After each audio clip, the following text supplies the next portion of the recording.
baay'een keessan jechuudha maashaallah tabaarakallah hedduu na jaallattanii niyyaa keessa na qabdan jechuudha hordoftoota hedduu sin jaalladha hedduu sin kabajaa illee jalqaba irratti maaliif akkana jedhe beektu simboo maal taatee baddee karaa waasaappiin jechuudha bilbilli waasappii lakkoofsa hin qabu sagalee naa barraa'ee barreeffamni naa barraa'ee Eid Mubaarak warri jettan hin eeggitan hundi keessan galatoom walfaadhaa isin jaalladha isin kabaja warri akkasumallee simboo maal taate barana viloogii ayyaana nuuf hin hojjenne baga ramadaanallee baga iidallee geettillee nuun hin jenne maal taate badde sila nagahuma irratti badde maal taate simboo maal taate sagalee deebisi baay'een keessan sagalee keessan dhiiftanii jirtan jechuudha hedduu isin jaalladha hedduu isin galateeffadha warri yaada keessaa na qabdan niyyaa keessaa na qabaattan akkasumas namoonni meeshaaleen keessan haala bareedaa ta'een ayyaanaaf maatii bira dhaqqabee gammachuu keessan naa ibsitan egaa kana jedhee fixuu hin danda'u namoonni waan baay'ee naan jettan na jajjabeessitan akkasumallee akkuma isin jechaa namoonni maa baddee iida irratti illee maaliif viidiyoo nuuf hin hojjenne baga geettanii illee maanoon hin jedhin warri jettan hundi keessanuu nin jira alhamdulillah waan akka hin taane wallahi laazim gammachuutu na balleesse maali gammachuun jechuun keessa hin oolu egaa hordoftoota kiyya mee haa kadhumaatti na waliin tura assalaamu alaikum warahmatullahi wabarakaatu akkam nagaa jirtanii hordoftoota kiyya jaalatamuu fi kabajamoo akkam jirtan faa keessanii alamanni isaa namni keessa dalagaa fi maal fakkaati sinjaa na bira bareeda wallah alhamdulillah isin biras bareeda akka ta'u hawwee kiyya yeroo hundaati jechuudha ilma namaa kamuufu waan gaarii godhuu yoo dadhabdan hawwii gaarii hawwaafi jechuudha maaliif akka ta'e beektanii bakka deemtanitti bakka teessanitti bakka geettan hundattuu hojii keessantu isin wajjin deema jechuudha gaafa hawwii bareeda namaaf hawwitan gaafa niyyaan keessan garaan keessan qulqulluu ta'e ilma namaatiif yaada bareedaa yookaan niyyaa bareedaa namaa waa godhuu yoo humni kee hin dandeenye ta'e namarratti waan badaa hin yaadin waan hamaa hin yaadin nama kuffisuuf hin deemin keerii namaaf yaadi waan qabduumi waan nama tokko gammachiisuu dadhabde gammachuu isaatitti gammadi keerii namaaf yaadi jechuudha yeroo san bakka keetti marattu bakka deemte marattu waan itti hojjette hundi siif hin milkaa'aa kana godhu nama osoo hin ta'in rabbiidha jechuudha kanaafuu hundi keessanuu waan gaarii na yaaduu keessaniif kana isin jedhuu hin danda'u wallahi laazim nama hedduu jechuudha annagahuman jira alhamdulillah viloogillee ka isin wajjadhuu dhabeef ka Eid Mubaarak illee isin jechuu dhabeef gammachuu addaa wayitiin argadhe jechuudha maali jedhaa jirtanii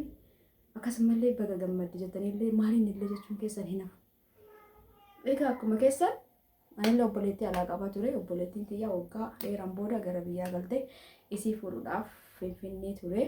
isii fuudhaa jechuun asallaa gale jechuudha saniin booda iidallee ayyaana maatii biratti hin dabarsee viidiyoo gochuun takkanatti hin tolle garuu gizee asii deemu viidiyoo xiqqoo godhe gizee gara finfinnee deemu asumaanuu ergaa cimaa wayii isin dabarsuu barbaade shamarran biyya namaatii gara biyya keenyaa galtan wallahi laazim booda irratti baay'ee rakkoodha meeshaa warri meeshaa qabatanii galtan keessattuu viidiyoo adda uf danda'e isinii viidiyoo godha jechuudha maaliif akka ta'e beektu baay'ee rakkisaadha meeshaa biyya namaatii warri galuun osoo hin beektiin galtaniin anammoo obboleettiin osomaan itti himu waan san galuun waan barbaaddeef jechuudha ni jira manallee dura tanaan durallee ergitee jirti garuu akka yeroo darbee san seetee ammas qabdee galtee waan sanirra fooyyee gochuudhaaf jechuudha dura mana jiru san garuu mootu hin baasne kana viidiyoo adda uf danda'e irratti isinii wajjadha baay'een keessan akka birrii hin nyaatamne jechuudha gizee biyya namaatii meeshaa galtanii qabdanii gara biyya keessaa ittiin galtan haalli jiru diqqoosi rakkisaadha diqqoo sun ta'in baay'ee rakkisaadha kanaaf waan sanirrallee akka qusattan isin jaa kanaafu warri na iyyafattan warri na gaafattan isin jaaladha isin kabaja hunda keessa nunaaf jiraadha umrii dheertuu rabbi fayyaa isin haa kennu ani immoo jira kunoo dhufeetiin hin jiraadha namoonni yaaddoftan ni jira jechuumaaf hin dhufe viidiyoo asii gizee gara finfinnee deemuu raabi tokkollee asirratti isinii kaa jechuudha kanaaf hundi keessanuu laayikii sheer gochuu hin dagatina kallattiimaan gara hojii keenya idileetti deebinee jira namoonni meeshaalee barbaadan namoonni uffata garagara barbaadan akkasumas namoonni farniichara na gaafattan inshaallah yeroo muraasan booda farniichara baay'ee isiniif viidiyoo godha ani viidiyoo godhuun baay'ee natti hin tolu farniichara dhugaa dubbachuuf meeshaa manaaf gizee baay'ee viidiyoo godha garuu meeshaa farniichara hedduu bareedaa ta'e haala bareedaa ta'e dalagamaa jiru kan nama hedduu qaajajee jira kan ba'uuf dhiyaatillee jira kanaaf namoonni na gaafattan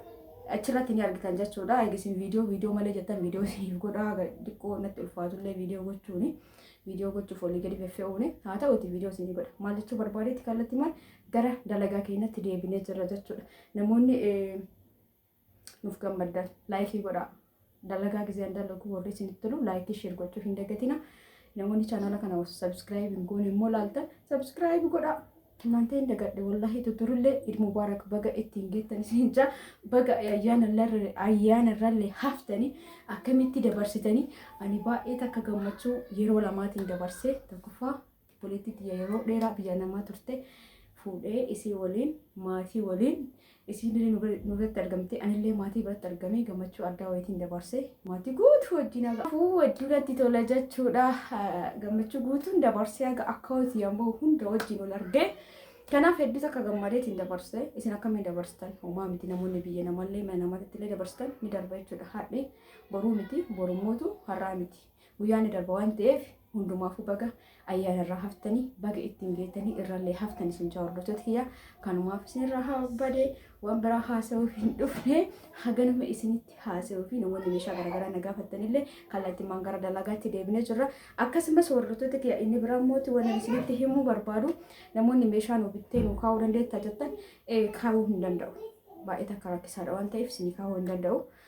Yookaan torbaan takka isiniif kaaya sanjaala bakka kaa'uu hin qabu isin akkasitti akka hubattan abdiin qaba waan biraatti osoo hin ta'in meeshaa kaa'uun diqqoo isinatti ulfaata jechuudha. Kanaafuu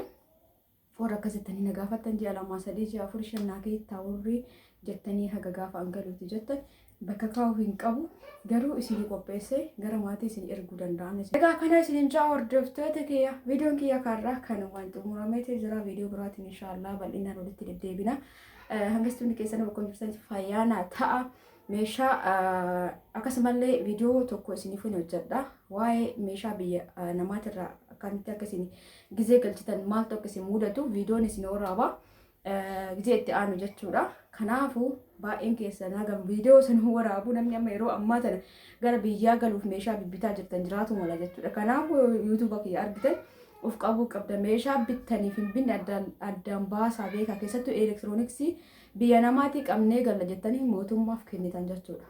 Isin galee kanaafuu warri meeshaa biyya namaatirraa galchuudha deemtan walakkaa isin bittanii ol dachaa isin gaafatanii gizee gara biyyaa galtan boolii irratti jechuudha. Kanaafuu waan obboleetti yommuu dadhabsiisu jira waan ta'eefu